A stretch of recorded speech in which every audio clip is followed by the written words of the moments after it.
தேவா வந்து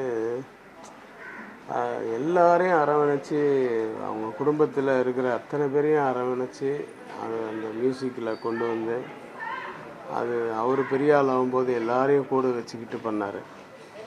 அவர் கம்போஸ் பண்ணுவார். அதனால் இந்த பிரதர்ஸ்னால தான் அவரால் நிறைய படங்கள் பண்ண முடிஞ்சது. காரணம் வந்து அவர் கம்போஸ் பண்ணிவிட்டு டியூனை கொடுத்துருவார், லிரிக்ஸு பார்த்துருவார். அதுக்கப்புறம் ஆர்கெஸ்ட்ரேஷன் சபேஷ் முரளி தான் மெயினாக பண்ணுவாங்க.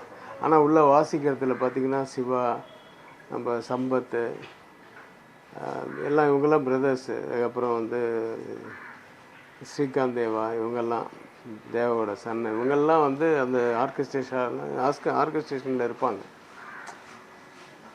இவங்களுடைய ஒர்க்கை வந்து எனக்கு தெரியும். நான் ஒரு 47 படம் பண்ணியிருக்கேன்னா அதில் கிட்டத்தட்ட 18 படம் வந்து தேவா தான் பண்ணார். அதில் நிறைய இவங்களோட நிறைய பழகிருக்கேன்.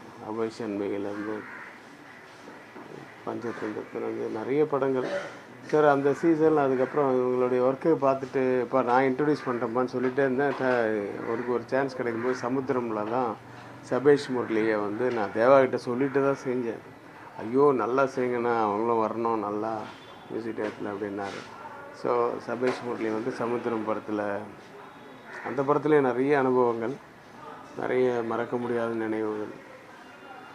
அது டியூன் சரிவே என் ஆஃபீஸில் தான் சபேஷ் வந்து டியூன் போட்டுட்டு இருந்தாப்புல.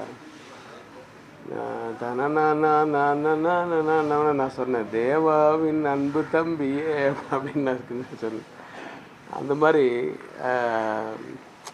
எவ்வளோ பழக்கம். அதுக்கப்புறம் தான் அழகான சின்ன தேவதைன்னு வந்து அந்த பாட்டு வந்தது. அதுக்கப்புறம் நிறைய படங்கள் பண்ணாங்க. இப்போ வந்து இன்னும் ஒரு கொஞ்ச நாள் இருந்து அந்த மியூசிக் யூனியன் கட்டடத்தை வந்து அவர் கட்டி முடிச்சுட்டு, அது கனவாக இருந்தது அவருக்கு.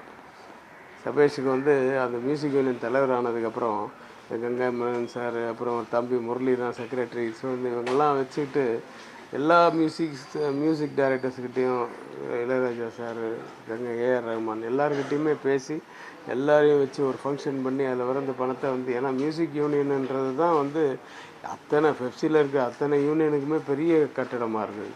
அதனால் எந்த ஃபங்க்ஷன் இருந்தாலும் மியூசிக் யூனியனில் தான் வைப்பாங்க. ஆனால் ரொம்ப பழைய கட்டடம் ஆகிடுச்சு. ஆனால் நிறைய பெரிய இடம் அது. அது நல்ல பெரிய கட்டடமாக கட்டணும்னு சொல்லி ஆசைப்பட்டான் சபேஷ். அது முடிகிறதுக்கு முன்னாடி இந்த டிசம்பர்லேயே ஜனவரியில் தான் அதை ஃபங்க்ஷன் பண்ணுறதா இருந்தது. அது எல்லா மியூசிக் டைரக்டர்ஸும் வச்சு. ஸோ அதை பண்ணிவிட்டு அந்த பெருமையோடு போய் சேர்ந்துருக்கலாம். அவனோட ஆத்மா சாந்தியடைய இல்லாமல் இறைவனை வேண்டி